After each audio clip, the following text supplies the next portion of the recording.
Malam itu hujan turun deras saat mobil hitam milik suamiku berhenti di depan restoran paling mewah di kota. Aku sebenarnya tidak ingin datang, tapi Aldi memaksaku ikut makan malam keluarga karena katanya ada hal penting yang harus dibicarakan. Begitu masuk ke dalam restoran, dadaku langsung terasa sesak. Di meja paling tengah, ibu mertuaku sudah duduk sambil tersenyum lebar kepada seorang perempuan muda bergaun merah yang tidak pernah kulihat sebelumnya. Perempuan itu cantik, kulitnya putih bersih, kukunya mengilap, dan tangannya terus menempel di lengan suamiku seolah mereka pasangan resmi. Langkahku langsung terhenti. "Aldi, siapa dia?" tanyaku pelan. Belum sempat suamiku menjawab, ibu mertuaku lebih dulu tersenyum sinis. "Oh, akhirnya datang juga perempuan yang bikin anak saya stres tiap hari."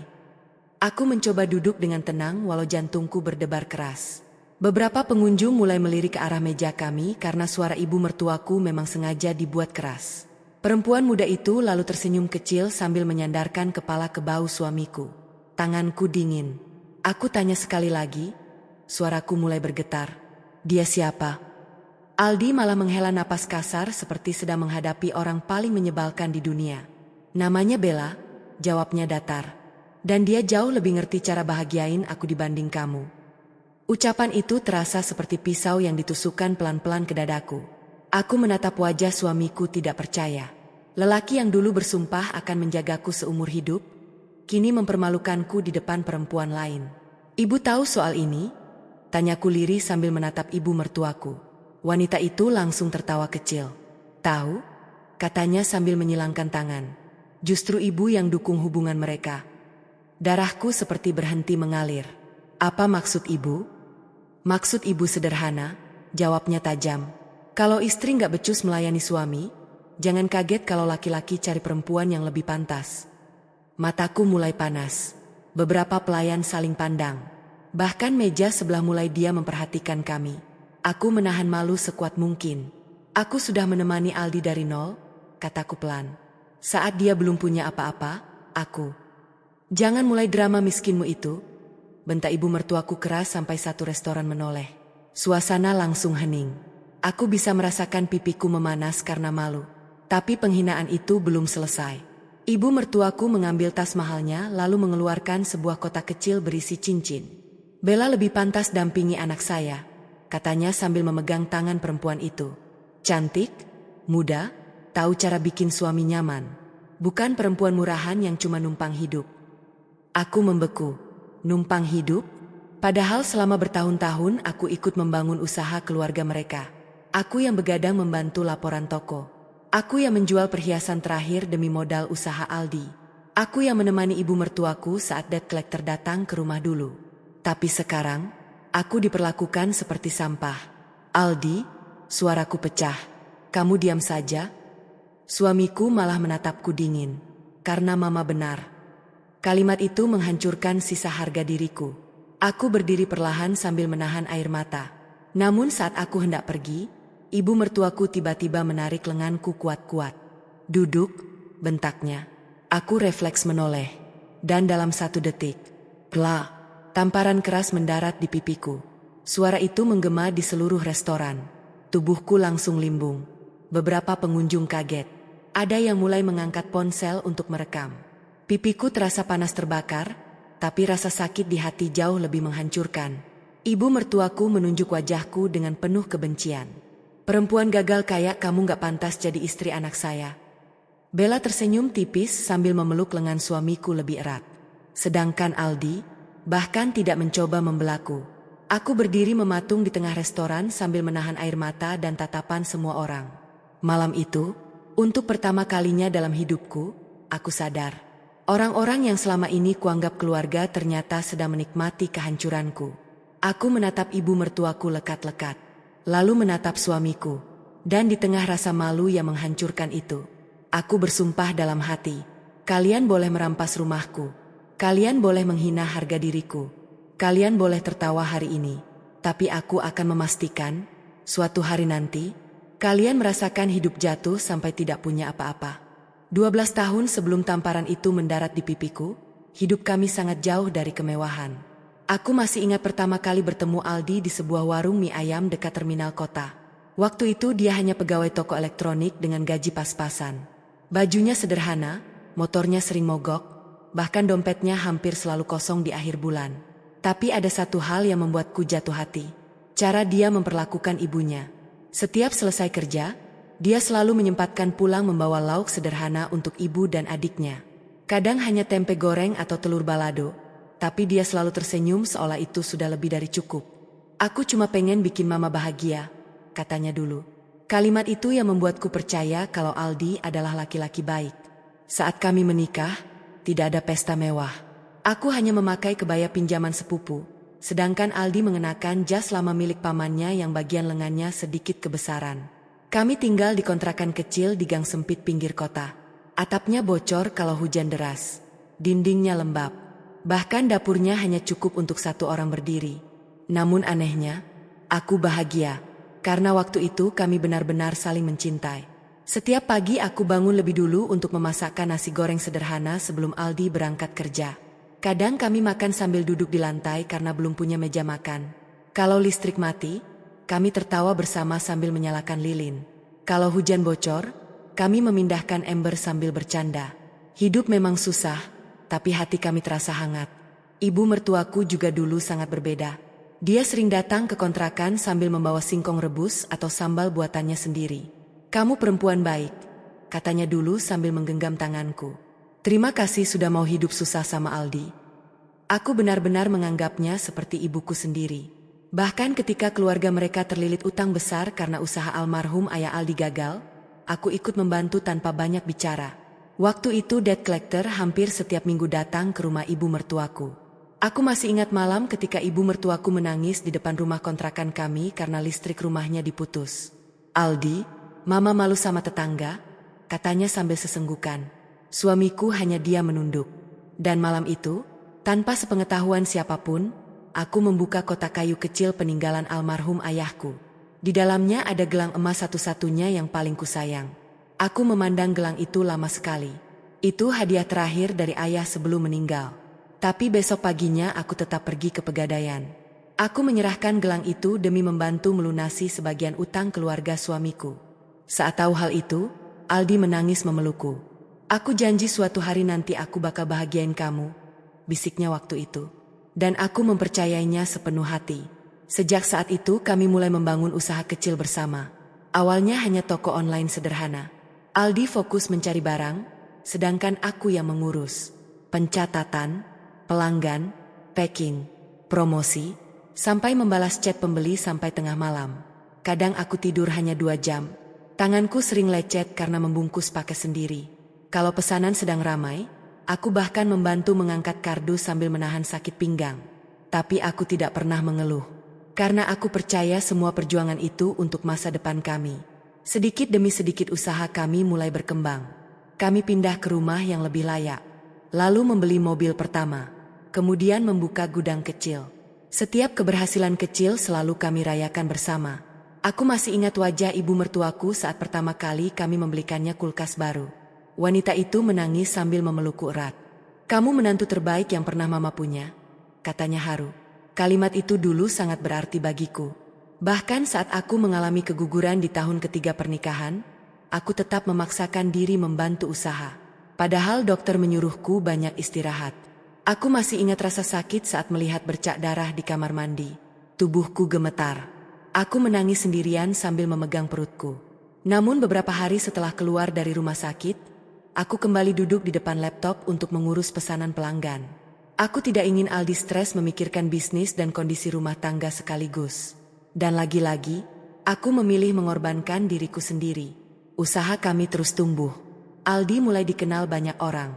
Dia sering diundang ke acara bisnis, tampil rapi dengan jas mahal, berbicara di depan banyak orang. Sedangkan aku lebih sering berada di belakang layar. Aku tidak keberatan, karena bagiku, melihat suami berhasil sudah cukup membuatku bangga. Namun perlahan, aku mulai merasa ada sesuatu yang berubah. Aldi mulai jarang pulang tepat waktu. Kalau berbicara denganku, nadanya tidak lagi selembut dulu. Dia lebih sering sibuk dengan ponselnya.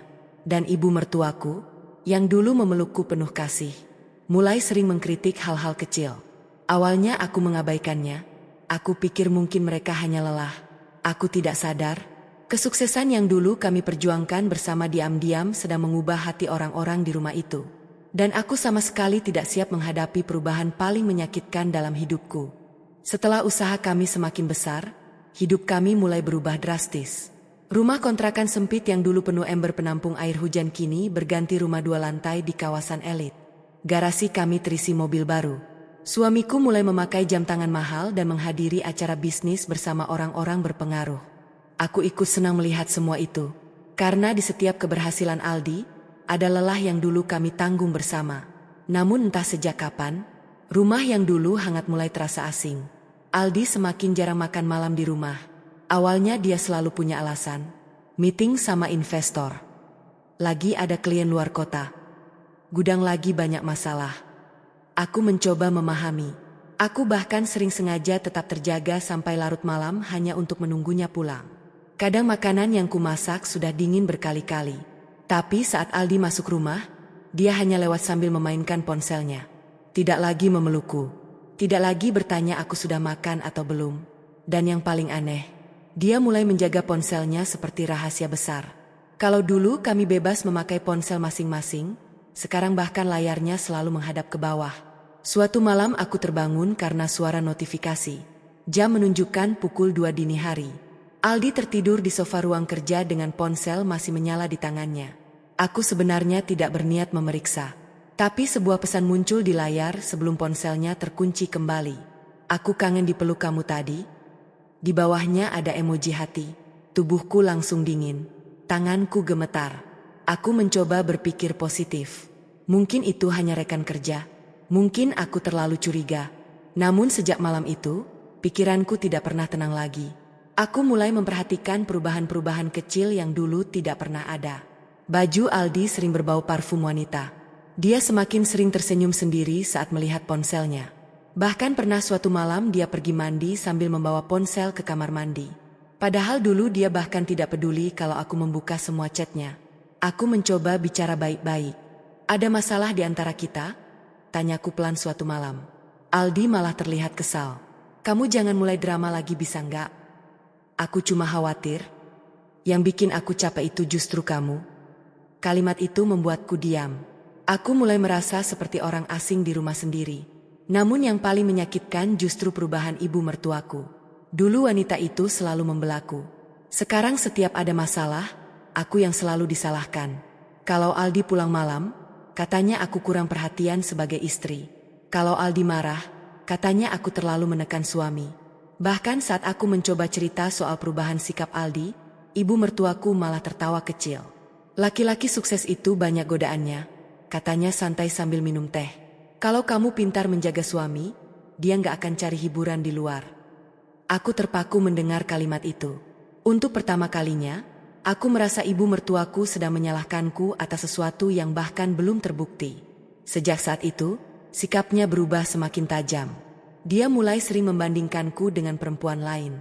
Kamu tuh harusnya dandan sedikit. Perempuan sekarang harus bisa bikin suami betah.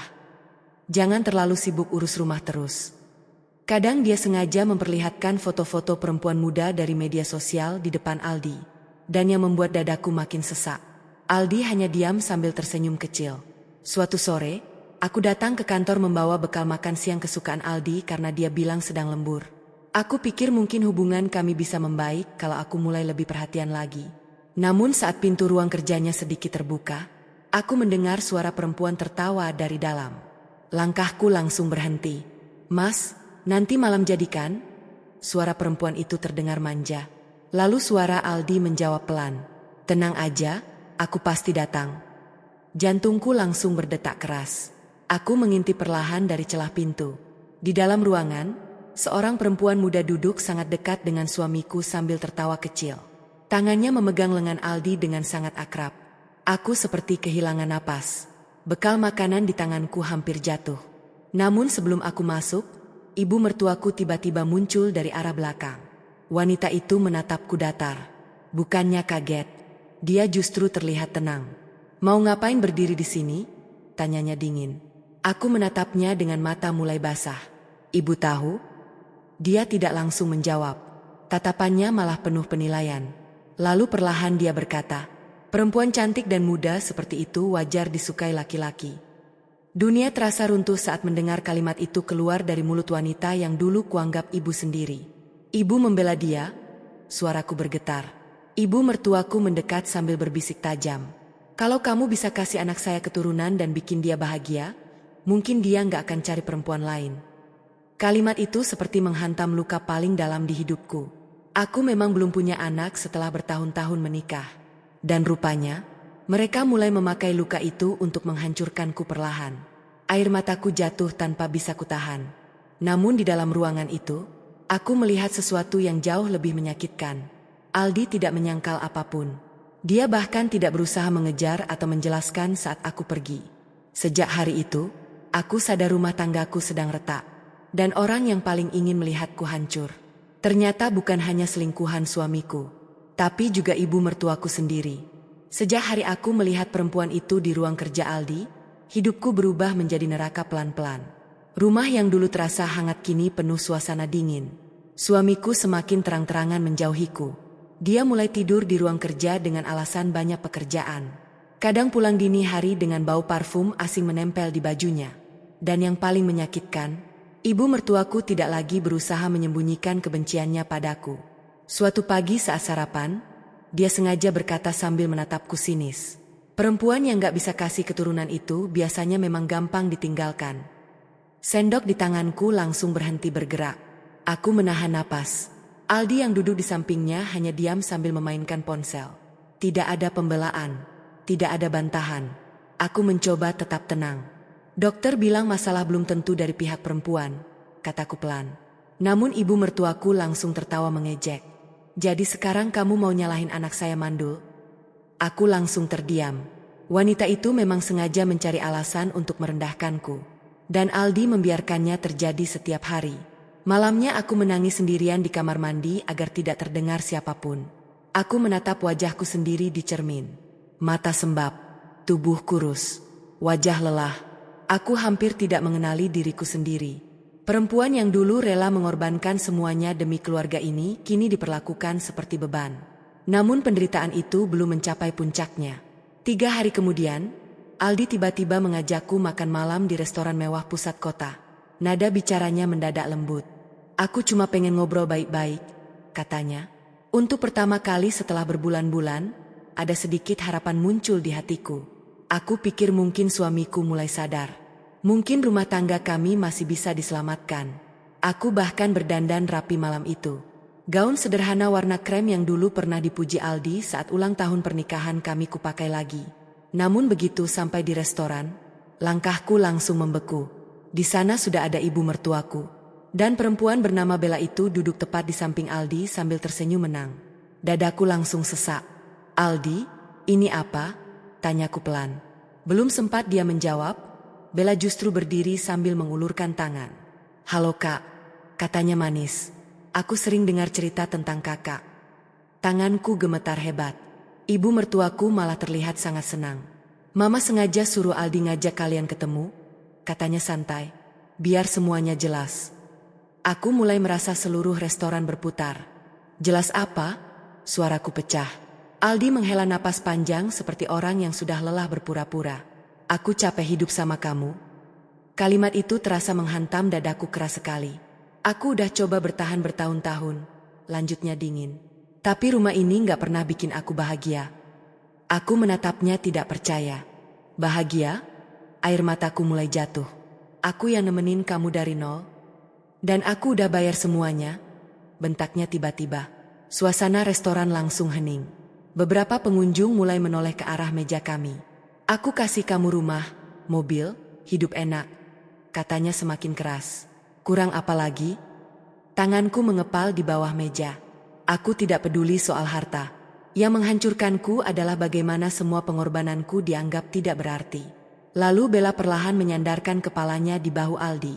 Dan ibu mertuaku tersenyum puas melihatnya. Perempuan itu tahu cara menghormati laki-laki, katanya sambil menatapku tajam. Beda sama kamu yang kerjaannya cuma bikin anak saya stres. Aku mulai kehilangan kendali.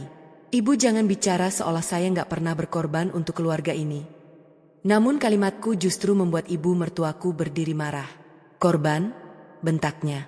Apa yang sudah kamu kasih selain kesialan? Aku ikut berdiri. Tubuhku gemetar hebat. Air mata terus jatuh tanpa bisa kutahan. Dan di detik berikutnya, plak, tamparan keras mendarat tepat di pipiku. Kepalaku langsung menoleh ke samping. Suara tamparan itu menggema di seluruh restoran. Semua orang memandang ke arahku.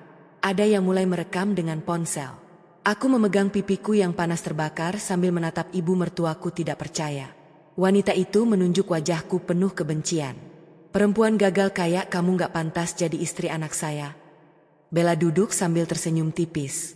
Sedangkan Aldi hanya diam. Dia melihat ibunya menampar istrinya sendiri di depan umum. Saat itulah sesuatu di dalam diriku benar-benar hancur. Namun penghinaan itu belum selesai. Aldi mengambil sebuah map coklat dari meja lalu mendorongnya ke hadapanku. Aku udah siapkan semuanya. Tanganku gemetar membuka map itu. Surat cerai. Dunia terasa runtuh saat melihat namaku tertulis di sana. Aku gak mau ribut panjang, katanya dingin. Tanda tangan aja. Aku hampir tidak bisa bernapas. Jadi, kalian memang udah rencanain semua ini? Tidak ada yang menjawab. Karena tatapan mereka sudah cukup menjelaskan segalanya. Aku lalu pulang ke rumah dengan tubuh lemas. Namun begitu sampai, aku melihat koper-koperku sudah diletakkan di depan pintu. Aku membeku. Ibu, suaraku lirih. Ibu mertuaku berdiri di ruang tamu sambil melipat tangan. Mulai malam ini kamu keluar dari rumah ini. Apa? Rumah ini atas nama Aldi. Aku menatap suamiku panik. Aldi, jangan lakukan ini. Namun laki-laki itu bahkan tidak sanggup menatap mataku. Kamu bisa tinggal di apartemen sementara sampai proses cerai selesai. Kalimat itu menghancurkan sisa harga diriku. Aku keluar rumah malam itu hanya membawa koper kecil dan tas berisi beberapa pakaian. Hujan turun deras. Satpam komplek memandangku iba. Sedangkan dari balik jendela lantai 2, aku melihat Bella berdiri di samping suamiku. Mereka melihatku seperti orang asing. Aku berjalan sendirian di tengah hujan sambil menahan tangis yang nyaris membuatku sesak napas. Malam itu, aku kehilangan rumah, kehilangan suami, kehilangan keluarga, dan untuk pertama kalinya dalam hidup, aku benar-benar merasa tidak punya siapa-siapa lagi. Malam pertama setelah diusir dari rumah, aku tidur di kamar kos sempit dekat pasar tua. Kamarnya lembab, cat dindingnya mengelupas, kasurnya tipis hingga pegasnya terasa di punggung. Namun yang paling menyakitkan bukan tempat itu, melainkan kenyataan bahwa setelah 12 tahun menikah, aku dibuang begitu saja seperti barang tidak berguna. Aku duduk sendirian di tepi kasur sambil memegang foto pernikahanku dengan Aldi. Foto itu diambil saat kami belum punya apa-apa. Kami tersenyum begitu tulus di depan kamera murah sewaan. Saat itu aku benar-benar percaya cinta bisa bertahan selamanya. Air mataku jatuh lagi. Aku menutup wajah sambil menangis tanpa suara. Untuk pertama kalinya dalam hidup, aku merasa kalah total. Aku kehilangan rumah, kehilangan harga diri, kehilangan keluarga. Bahkan sebagian teman mulai menjauh setelah berita tamparan di restoran menyebar di media sosial. Ada yang kasihan, ada juga yang diam-diam menyalahkanku. Kalau suami selingkuh pasti istrinya ada kurang. Kalimat itu terus terngiang di kepalaku. Beberapa hari pertama aku hampir tidak punya tenaga untuk bangun. Aku hanya diam memandangi langit-langit kamar kos sambil memikirkan satu hal. Bagaimana orang yang dulu menangis memelukku karena berterima kasih, kini bisa menghancurkanku tanpa rasa bersalah? Namun hidup tetap berjalan, tagihan tetap datang, makan tetap harus dibeli. Dan perlahan aku sadar, kalau aku terus tenggelam dalam kesedihan, mereka benar-benar menang. Suatu malam aku membuka laptop lama yang kubawa dari rumah. Laptop itu penuh goresan dan beberapa tombol keyboardnya sudah longgar. Namun di dalam benda itulah tersimpan hampir seluruh perjalanan bisnis kami. Folder demi folder mulai kubuka perlahan. Data supplier, laporan keuangan, kontrak investor, strategi pemasaran, daftar aset perusahaan. Tanganku berhenti saat melihat satu folder lama bernama backup pribadi. Aku membukanya perlahan, dan detik itu juga, mataku membesar. Di dalamnya tersimpan salinan dokumen yang dulu pernah kusimpan diam-diam untuk berjaga-jaga. Bukti transfer aset, penggelapan pajak, rekening atas nama keluarga, perjanjian bisnis tersembunyi, hingga chat lama Aldi dengan investor. Aku terduduk diam. Selama ini Aldi memang wajah utama perusahaan. Namun sebenarnya, akulah yang menyusun hampir seluruh sistem bisnis mereka sejak awal. Aku yang membuat pembukuan digital. Aku yang menyusun jalur distribusi.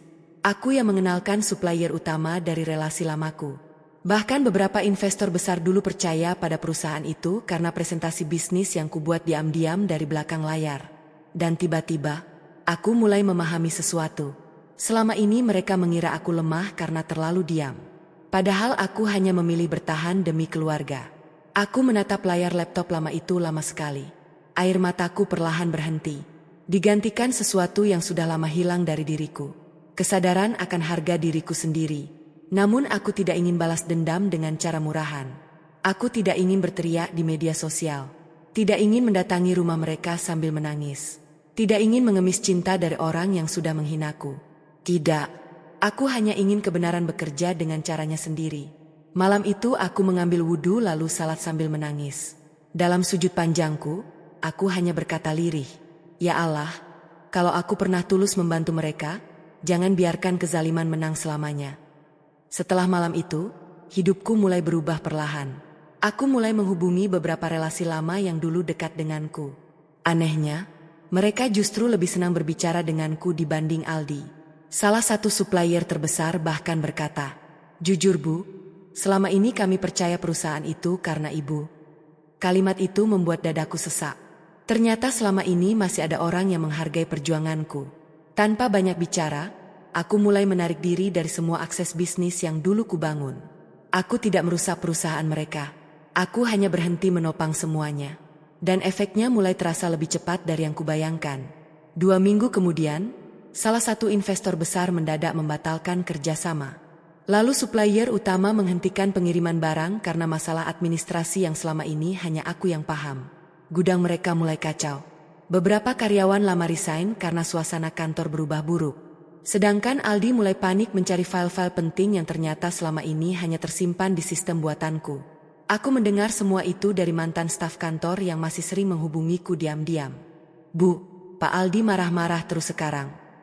Bu Bella juga sering datang ke kantor bikin suasana makin ribut. Ibu mertuanya ikut campur semua urusan." Aku hanya diam mendengarkan. Tidak ada rasa puas.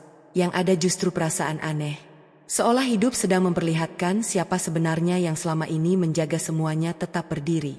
Dan untuk pertama kalinya sejak diusir, aku mulai tidur lebih tenang. Karena aku sadar satu hal. Rumah mewah mereka mungkin masih berdiri megah. Mobil mahal mereka mungkin masih terparkir rapi. Namun pondasi yang menopang semua itu perlahan mulai retak. Dan mereka bahkan belum sadar.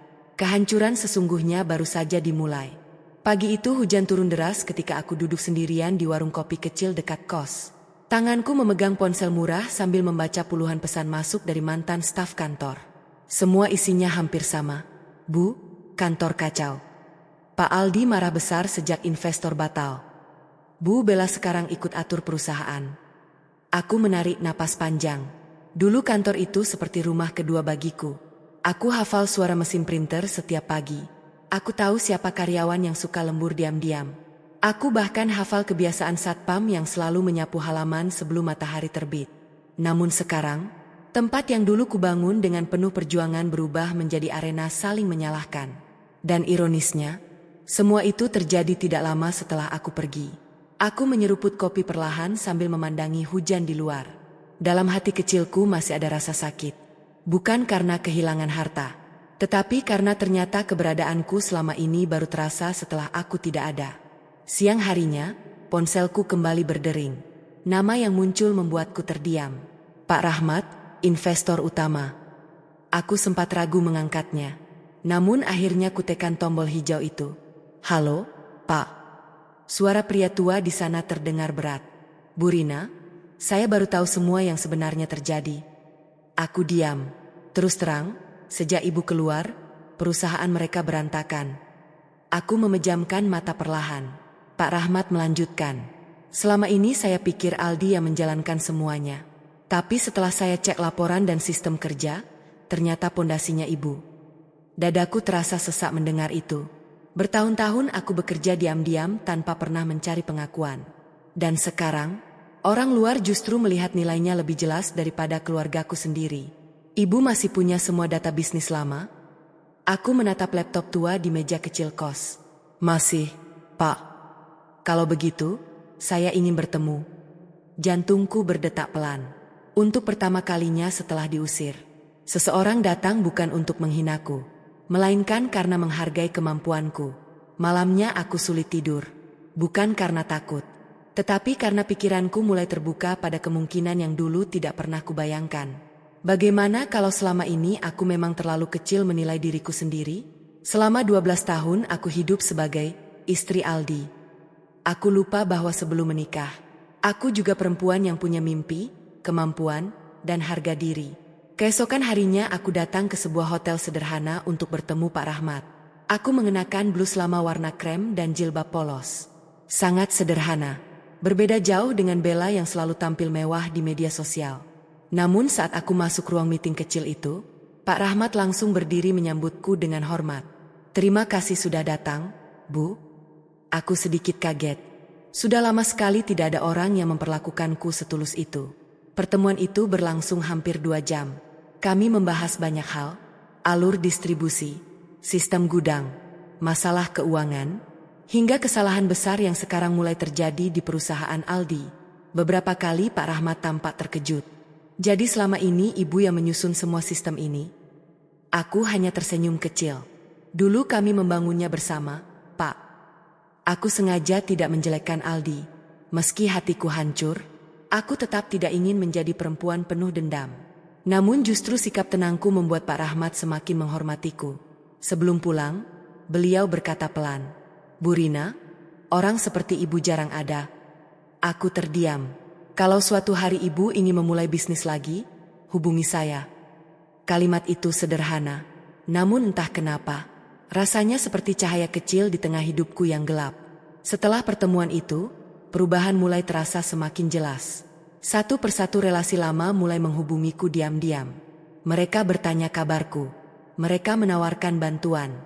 Mereka bahkan mulai bercerita tentang kondisi Aldi yang semakin buruk. Bella yang dulu dielu-elukan ternyata sering mencampuri bisnis tanpa memahami apapun. Ia memaksa kantor melakukan renovasi mahal saat keuangan sedang kacau.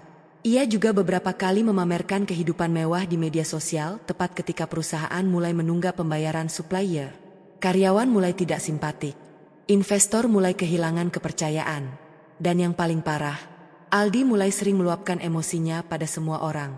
Aku mendengar kabar itu sambil diam. Ada rasa sedih yang sulit dijelaskan. Karena sejauh apapun luka yang diberikannya, aku pernah sangat mencintai pria itu. Namun hidup memang aneh.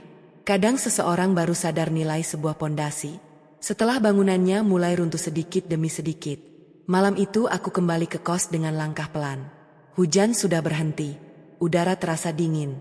Saat membuka pintu kamar kecilku, aku melihat pantulan diriku di cermin retak dekat lemari.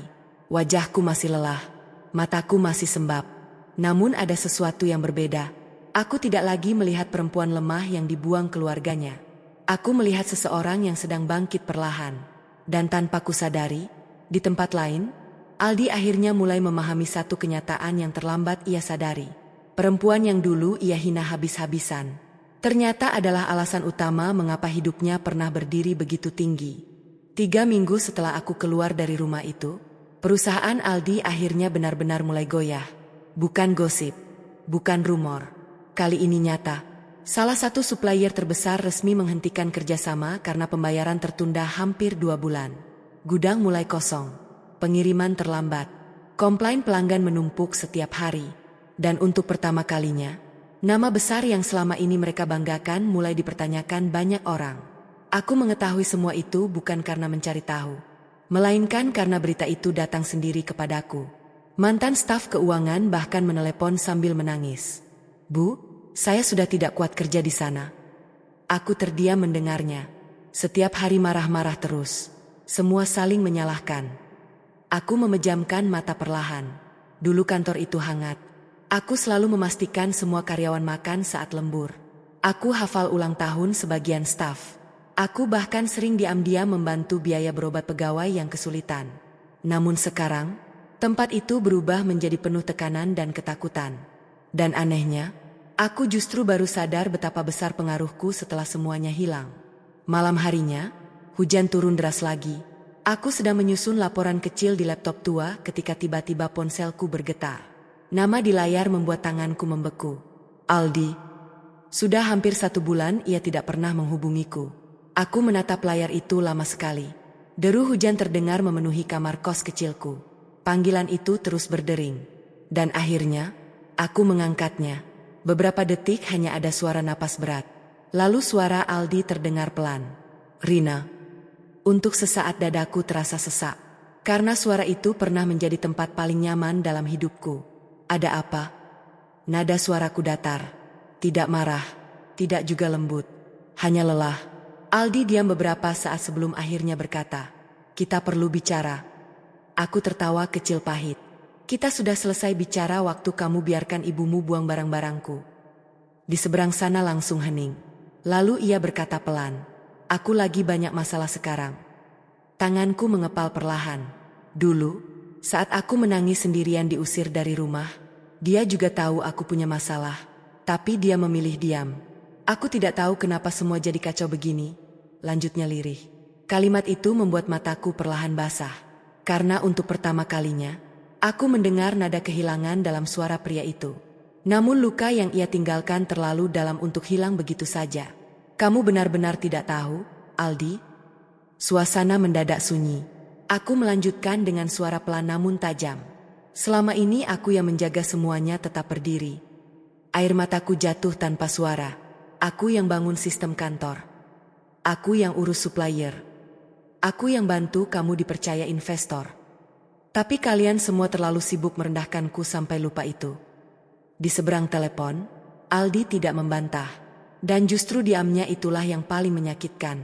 Beberapa detik kemudian ia berkata lirih, "Aku kangen rumah." Kalimat sederhana itu menghantam dadaku keras. Karena aku tahu, yang ia rindukan bukan rumah mewah itu, melainkan keadaan saat hidupnya masih tenang. Saat semuanya belum hancur. Namun kali ini aku tidak lagi menjadi perempuan yang langsung luluh hanya karena kata-kata. Aku sudah terlalu hancur untuk kembali buta. "Kamu tidak kangen aku waktu Bella masuk rumahku?" Suaraku mulai bergetar. "Kamu juga tidak ingat rumah waktu ibumu lempar bajuku ke jalan?" Hening lagi, lalu samar-samar. Aku mendengar Aldi menangis pelan. Dan untuk pertama kalinya sejak pernikahan kami retak, aku tidak merasa menang. Aku hanya merasa sangat lelah. Karena cinta yang rusak ternyata tidak selalu berubah menjadi benci. Kadang, ia hanya berubah menjadi luka yang tidak lagi punya tempat untuk pulang. "Aku capek, Aldi," bisikku pelan. "Aku benar-benar capek." Setelah itu aku menutup telepon perlahan. Tanganku gemetar. Dadaku sesak seperti habis menahan sesuatu bertahun-tahun lamanya. Aku duduk diam di lantai kamar kos sambil memeluk lutut. Tangisku pecah untuk pertama kalinya setelah sekian lama. Bukan karena ingin kembali, bukan karena masih berharap, tetapi karena akhirnya aku menerima kenyataan bahwa pernikahan yang dulu kuperjuangkan mati-matian mungkin memang sudah lama hancur bahkan sebelum Bella datang. Dan di rumah mewah yang kini terasa kosong itu, Aldi akhirnya duduk sendirian dalam gelap, menyadari satu hal yang terlambat. Orang yang paling sering ia abaikan, ternyata adalah satu-satunya orang yang benar-benar pernah menjaga hidupnya sepenuh hati.